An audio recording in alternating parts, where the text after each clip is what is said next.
الحمد للہ رب العالمین والصلاة والسلام علی سید المرسلین اما بعد فاعوذ باللہ من الشیطان الرجیم بسم اللہ الرحمن الرحیم. پڑھیے الصلاۃ والسلام علیک یا رسول اللہ وعلی آلک واصحابک یا حبیب اللہ. الصلاۃ والسلام علیک یا نبی اللہ وعلی آلک واصحابک یا نور اللہ. پیارے پیارے اسلامی بھائیوں اور مدنی چینل کے ناظرین، درود پاک پڑھنے کے بے شمار فضائل و برکات ہیں. فرمانے آخری نبی رسول ہاشمی صلی اللہ تعالی علیہ وآلہ وسلم ہے، مسلمان جب تک مجھ پر درود پڑھتا ہے فرشتے اس پر رحمت بھیجتے رہتے ہیں. اب بندے کی مرضی ہے کم پڑھے یا زیادہ.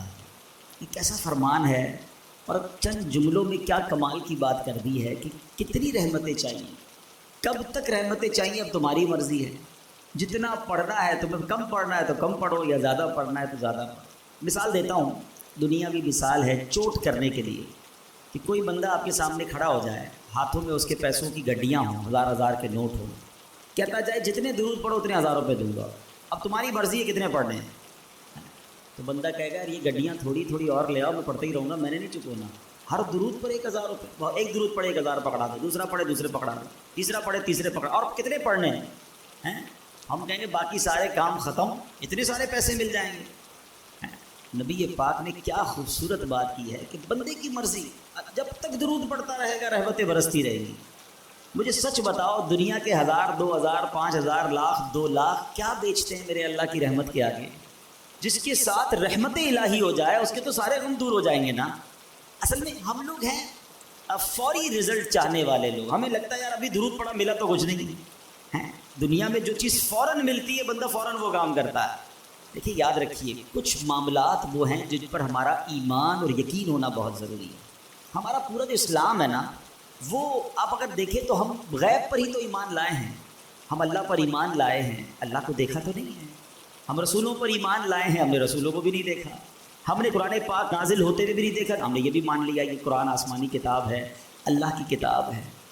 قیامت دیکھی نہیں اس پر ایمان ہے، دوزخ دیکھی نہیں، جنت دیکھی نہیں، اتنی ساری غیب کی چیزوں پر ایمان ہے. اور انسٹنٹلی فوری طور پر جو رزلٹ آتا ہے وہ فوراً کرتے ہیں. جو نبی پاک کے سچے وعدے ہیں اس پر بعض اوقات عمل نہیں کرتے. ڈاکٹر کہتے ہیں کہ جناب اب تم نے چکناٹ کھانی ہے یا اب تم نے کوئی میٹھی چیز کھانی ہے تو تمہارے ہارٹ کو پرابلم ہو جائے گا. نظر اندر نہیں آ رہا ہمیں، چونکہ ڈاکٹر کہہ رہا ہے تو مان جاتے ہیں. حالانکہ میٹھا کھانا حلال، چکنائی والی چیز کھانا حلال، جائز اگر ہے تو حلال ہے. ہم حلال کھانوں سے رک جاتے ہیں اس لیے کہ ڈاکٹر کہہ رہا ہے، اور حرام چیزوں سے نہیں رکتے حالانکہ نبی پاک فرما رہے ہیں. سوچ کا ڈفرنس دیکھیں. ہم یہ سوچتے ہیں کہ ہارٹ اٹیک نہ ہو جائے، مگر یہ نہیں سوچتے کہ ایمان پر اٹیک نہ ہو جائے. ہم یہ سوچتے ہیں کہ تھوڑی سی محنت کرتا ہوں تو پیسے مل جاتے ہیں. ہم یہ کیوں نہیں سوچتے کہ تھوڑی سی محنت کروں تو جنت مل سکتی ہے. یہ کسی کو درود پاک کوئی دیکھ لینا، جتنے درود پڑھے اتنی رحمتیں ہیں. کتنا پڑھنا چاہیے؟ ذرا مل کر کہیے سبحان اللہ، الحمدللہ، اللہ اکبر. کتنی دیر لگی؟ 15-20 سیکنڈ. کیا کما لیتے ہو ذرا کبھی حساب کرنا. ایک دن میں 15-20-25 سیکنڈ میں کیا کما لیتے ہیں؟ کچھ بھی نہیں. مگر اللہ نے نیکیاں کمانا ہمارے لیے کتنا آسان، اور کتنی بڑی بڑی نیکیاں. حدیث پاک کا مضمون ہے جو ایک بار سبحان اللہ کہے جنت میں درخت لگا دیا جائے، ایک بار الحمدللہ کہے جنت میں درخت لگا دیا جائے، ایک بار اللہ اکبر کہے جنت میں درخت لگ جاتا. کتنے درخت لگانے چاہیے تھے، لیکن پھر بھی نہیں. تھوڑی دیر تک جذبہ آتا ہے، بندہ تسبیح نکالتا ہے، پھر بھول جاتا ہے، پھر دنیا میں لگ جاتا ہے، پھر موبائل میں لگ جاتا ہے، پھر سوشل میڈیا ہے اور ہم ہیں اور غفلتیں ہیں. نہ کریں ایسا.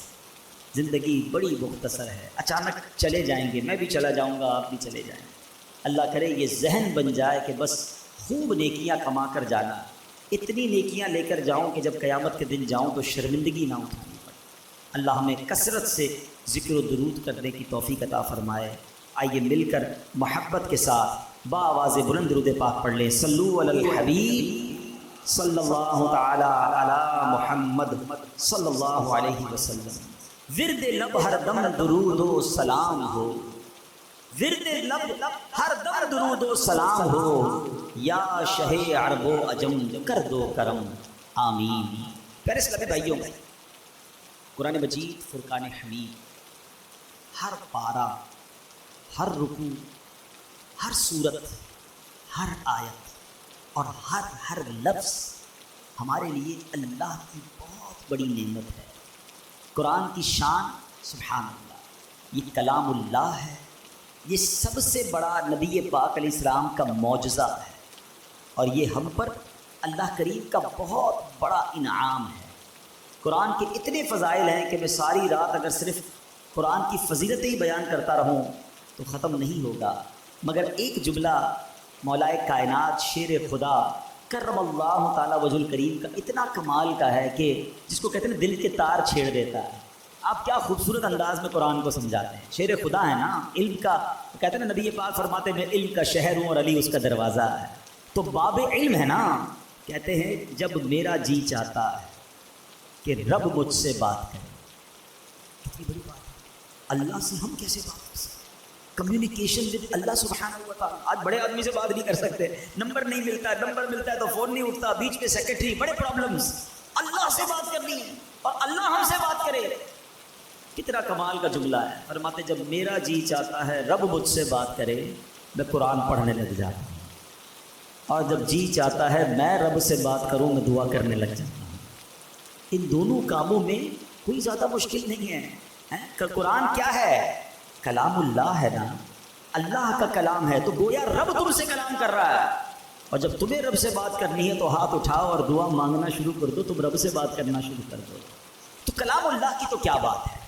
آج کلام الہی کی ایک صورت، یعنی میں بتانا یہ چاہ رہا ہوں کہ قرآن مجید فرقان حمید کا ہر لفظ، ہر آیت اور ہر صورت کیا کمال کا معنی رکھتی ہے اور کتنے شاندار میسیجز ہیں۔ آج قرآن پاک کی ایک بڑی مختصر صورت ہے، مگر اس صورت میں ہمارے لیے کیا کیا میسیجز ہیں اور کیسا دل ہلا دینے والا پیغام ہے، آئیے آج وہ آپ کو بتاتا ہوں۔ خادم مصطفیٰ صحابی رسول حضرت انس بن مالک رضی اللہ تعالیٰ عنہ فرماتے ہیں کہ پیارے آقا مکی مدنی مصطفیٰ صلی اللہ تعالیٰ علیہ وآلہ وسلم کی مبارک عادت تھی کہ اگر کوئی صحابی 3 دن تک بارگاہ رسالت میں حاضر نہ ہوتے تو آپ ان سے متعلق پوچھتے کہ وہ کہاں ہیں، اور اگر وہ سفر پر ہوتے تو ان کے لیے دعا فرماتے، اگر مدینہ پاک میں ہوتے تو ان سے ملاقات کے لیے تشریف لے جاتے، اگر کوئی صحابی بیمار ہوتے تو میرے آقا ان کی عیادت کے لیے تشریف لے جاتے۔ ایک بار کا واقعہ کہ ایک انصاری صحابی رضی اللہ تعالیٰ 3 دن تک بارگاہ رسالت میں حاضر نہ ہوئے، نبی پاک علیہ السلام نے صحابہ سے پوچھا کہ وہ کہاں ہیں، نظر نہیں آ رہے۔ حضور وہ تو شدید بیمار ہیں۔ یہ خبر سن کر سردار انبیاء محبوب خدا صلی اللہ تعالیٰ علیہ وآلہ وسلم نے حضرت ابوبکر صدیق اور حضرت عمر فاروق اور چند دیگر صحابہ کو لیا اور ان کی عیادت کے لیے تشریف لے گئے۔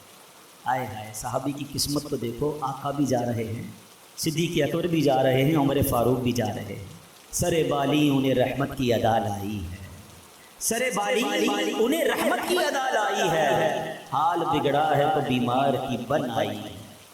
اب کیا ہوا؟ آقا علیہ السلام آخری نبی رسول ہاشمی صلی اللہ علیہ وسلم نے اپنے پیارے صحابی کو دیکھا، واقعی شدید بیمار۔ آپ نے خوبصورت اور پیارے انداز میں تیمارداری فرمائی، احوال پوچھا، حال پوچھا، تو اس صحابی نے اپنا حال عرض کرتے ہوئے اپنی بیماری کا ایک بڑا کمال کا واقعہ بتایا کہ بیمار ہوا کیسے ہے۔ کہتے حضور بات یہ ہے کہ ایک روز میں مغرب کی نماز میں آپ کی مسجد میں حاضر ہوا، آپ نماز پڑھا رہے، میں آپ کے پیچھے نماز پڑھ رہا تھا، اور آپ نے اس روز نماز میں سورہ قارعہ کی تلاوت کی۔ قرآن پاک کے 30ویں پارے میں یہ صورت ہے، سورہ قارعہ۔ حضور آپ نے تلاوت کی، اس تلاوت کو سن کر نمازی کے اندر مجھ پر ایسا خوف خدا کا غلبہ ہوا، میں نے دعا کی اے اللہ مجھے دنیا ہی میں آزمائش پہ ڈال دے، آخرت میں آزمائش میں نہ ڈالنا۔ حضور بس وہ دعا کرنا ہے، اور میری ایسی حالت ہو گئی، میں بیماری میں آ گیا ہوں، آزمائش میں آ گیا۔ اللہ اکبر، میرے آقا کیا پیارے آقا ہیں۔ نبی پاک علیہ السلام فرماتے ہیں کہ تم نے برا کیا، یہ بات درست نہیں ہے۔ کیا یہ درست نہیں تھا کہ تم اللہ عز و جل سے دنیا کی بھی بھلائی مانگتے اور آخرت کی بھی بھلائی مانگتے اور جہنم سے بچنے کی دعا بھی کرتے؟ یعنی تم نے کیوں یہ کہا کہ یا اللہ مجھے دنیا میں آزمائش ڈال دے آخرت میں نہ ڈالنا؟ میرے رب کے خزانوں میں تو کمی نہیں نا، اس سے دنیا کی بھی بھلائی مانگ لیتے، آخرت کی بھی بھلائی مانگ لیتے۔ کیا پیاری تربیت فرمائی۔ اب نبی پاک نے حکم دیا کہ ابھی دعا کرو، اور دعا کرو دنیا اور آخرت کی بھلائی کی دعا مانگو۔ صحابی نے ہاتھ اٹھائے، آقا کا حکم تھا، اسی وقت دعا مانگی۔ نبی پاک نے خود بھی ان کے لیے دعا فرما دی۔ اب میرے آقا دعا فرمائیں تو رد کیسے ہو سکتی ہے؟ بریلی کے تاجدار امام عشق و محبت لکھتے ہیں نا، اجابت کا صحرا عنایت کا جوڑا دلہن بن کے نکلی دعائے محمد۔ اجابت کہتے ہیں قبولیت کو، قبولیت اجابت نے جھک کر گلے سے لگایا بڑی ناز سے جب دعائے محمد صلی اللہ علیہ وسلم۔ اور ایسا ہی ہوا، اس دعا کا اثر ایسا ہوا کہ کوئی رسیوں سے جکڑا ہوا ہو اور وہ آزاد ہو جائے، وہ صحابی اسی وقت کھڑے ہو گئے اور صحت مند بھی ہو گئے۔ اب اس ایک واقعے سے اللہ اکبر کیا کمال کا واقعہ ہے، کیا کیا سیکھنے کو ملا۔ پہلی بات نماز کیسی تھی، پڑھانے والا کون تھا اور پڑھنے والے کون تھے۔ آقا تلاوت کر رہے اور صحابہ پیچھے نماز پڑھ رہے، لیکن ان کی نماز میں انہماک، خشوع و خضوع کا عالم کیسا تھا۔ ایک تو قرآن سمجھتے تھے، پھر اس کا اثر لیتے تھے، تلاوت کیا ہو رہا ہے اس کو جانتے اور اس کا اثر لیتے تھے۔ سب نے عشاء کی نماز اکثر نے پڑھی ہوگی۔ اگر میں یہ سوال کر لوں، ہاتھ نہیں اٹھائیے گا، اپنے آپ سے خود ہی سوال کرنا، امام صاحب نے کیا تلاوت کی پہلی رکعت میں اور دوسری رکعت میں؟